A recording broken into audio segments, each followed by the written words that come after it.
সকাল সকাল রান্না করে নিয়েছিলাম, কারণ আজকে আমি ডক্টরের কাছে যাব। তো তার জন্য রান্না করে রেডি হয়ে ডক্টর দেখানোর উদ্দেশ্যে বেরিয়ে পড়লাম।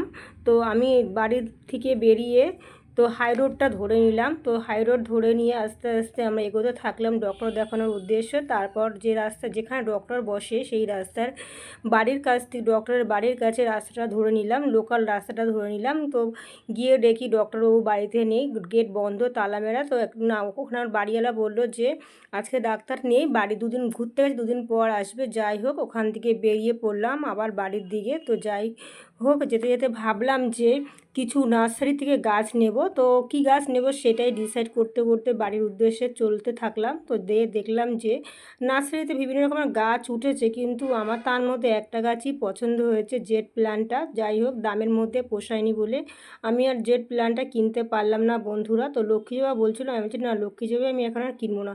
তাছাড়া অন্য অন্য গাছেও নানা রকম ফুলের কড়ি ছিল, আমি বলছি ফুল না দেখে আমি কোনো গাছ নেব না। তো এখানে আজকের মতন এখানেই ব্লগটা শেষ করলাম বন্ধুরা। আপনারা সকলেই ভালো, টাটা।